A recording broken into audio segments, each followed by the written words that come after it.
My name is Paul. I come from Ammanford. I got bipolar disorder. Currently the chairperson and facilitator of the Carmarthen Group. Involved with lots of other organisations. I'm involved, I care passionately about well-being and self-management. It goes back a long time. I think it was 2003. Late 2003, October, Halloween time.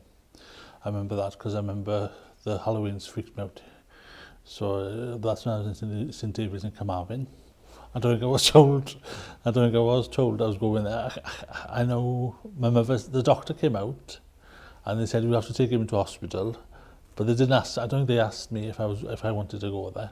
They just put me there because they wanted to put me in a safe place at the time because I was suffering from massive anxiety and stress and depression, very low. I was very low for weeks. But then I bounced back up again, and I went low again.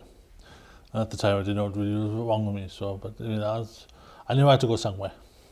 I knew that myself. But I think when I was there, I was relieved to be there because I felt safer there. So I remember going there, and what noticed me apparent was the buildings.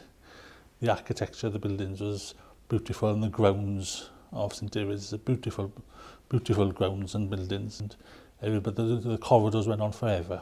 The corridors seemed to go on and on and on. Just one long corridor. Just the corridors of pain, I call them. And then the portal window in the wall was quite interesting as well. So, and the drinks machine as well. That was quite fun as well. I thought it was coming alive. Obviously it wasn't, it was just me, but at the time, it was interesting to say this the first time, because I'd never been in customer mental health services before, so it was all a bit scary as well. So, but I think I riled on the scariness. I think that's what kept me going. Yeah, so yeah, it was good. But I say it's a beautiful place, building-wise. It's got a lot of real nice architecture. I remember one day, I was walking on the grounds and it poured down the rain, and the feeling of having the rain in your face was so nice. I just felt it was one of those out-of-body experiences. There was cards being played there. There was not much occupational health, daytime activities going on. There was a bit of art, I think, there. And I remember when the daytime activities I was doing there, I did do poetry. They did have poetry going on there, and that helped. There was a lot of talking. There was a lot of group. I went to group therapy quite a lot. That was very helpful. That was helpful. And I was on a lot of medication, so I was a bit drugged up. Tranquilizers sedated me, but the trouble is I was on antidepressants, and at that time I wasn't diagnosed with bipolar. It was just anxiety and depression. So at the time they were wondering why I was going a bit high. Then they couldn't quite really get the medication dead right, but they managed to get it right then and sedate me. So I got myself out of there and got back to work then. It's about half a year I was there back and forth. Was it back and forth or was it just one off mission? It's a long time ago actually. I think it was just one off mission.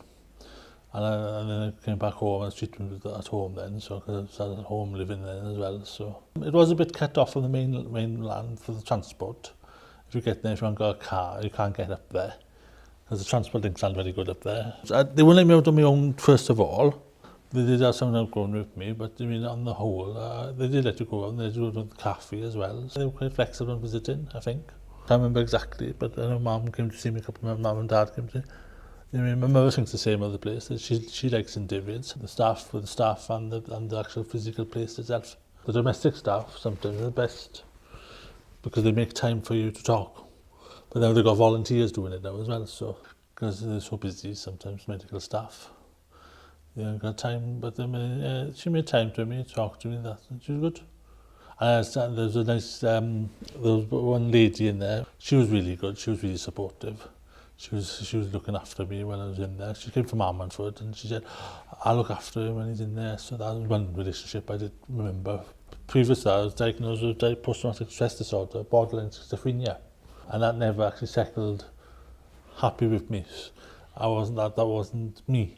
So when I had the bipolar disorder, it answered a lot of questions, which was my behaviour and where I was before. So is nice, but then but the challenges as well. So, but it's given me opportunities to, I think if I hadn't the diagnosis, I wouldn't have the opportunities to meet so many people.